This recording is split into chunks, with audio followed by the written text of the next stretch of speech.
शादी की पहली रात थी। कमरे में फूलों की खुशबू फैली थी और मैं उसका इंतजार कर रहा था। लेकिन जो हुआ उसने मेरी पूरी जिंदगी बदल दी। मेरे लिए रिश्ता आया था रीमा नाम की लड़की का। जब पहली बार उसकी फोटो देखी तो लगा जैसे किस्मत ने मेरी सालों की मुराद पूरी कर दी। पर उसी दिन मुझे याद है मेरी माँ ने कहा, लड़की ठीक लग रही है, सुंदर बहुत है, पर मुझे इस पर कुछ अलग ही महसूस हो रहा है। मैंने माँ की बात को वही हंसी में उड़ा दी, क्योंकि मैं तो उस लड़की को देखकर एकदम दीवाना पागल हो गया था। मेरी शादी तय हुई रीमा से। शांत, सुशील और संस्कारी लड़की मानी जाती थी। पूरे गांव में उसकी तारीफ होती थी। शादी के दिन मेरे घर में जश्न का माहौल था।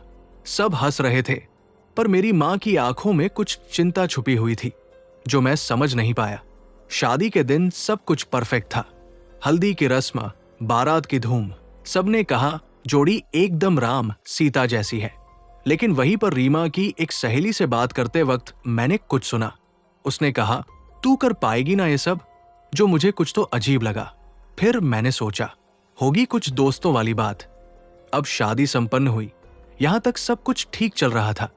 शादी के बाद रात में हम दोनों कमरे में अकेले थे। कमरा फूलों से सजा हुआ था।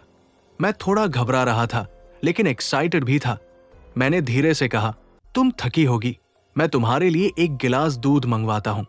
वो कुछ नहीं बोली, बस खिड़की की तरफ देखने लगी। मैंने पास जाकर पूछा, सब ठीक है? रीमा ने मेरी तरफ देखा। उसकी आंखों में आंसू थे और तभी उसने कहा, मैं आपसे कुछ कहना चाहती हूं।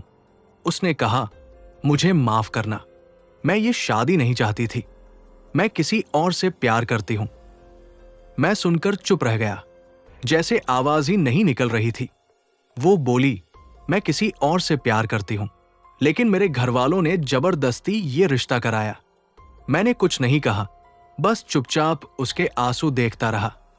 उसने हल्के आंसुओं के साथ दूध से भरा गिलास मुझे पकड़ाया और कहा, आप चिंता मत करो, अब जो होना था सो तो हो ही गया। अब हम इसके बारे में कल बात करेंगे। मुझे लगा लड़की का दिल टूटा है, मगर लड़की है तो काफी समझदार। अब शादी हो गई है, धीरे धीरे अपने बॉयफ्रेंड को भूल जाएगी। मैं इसका ख्याल काफी अच्छे से रखूंगा। मैंने उसके हाथों से दूध का गिलास लिया और पूरा गटक लिया। लेकिन यहीं पर मैं उस लड़की की साजिश को समझ नहीं पाया। लड़की ने पता नहीं दूध में क्या मिलाया था। मैं तुरंत ही गहरी नींद में चला गया।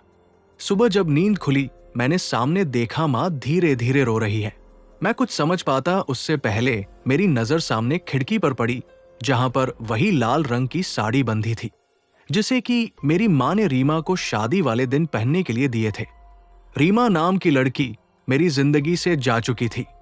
उस रात जब वो बार बार खिड़की से बाहर झांक रही थी, तो वो और किसी को नहीं बल्कि अपने बॉयफ्रेंड का इंतजार कर रही थी।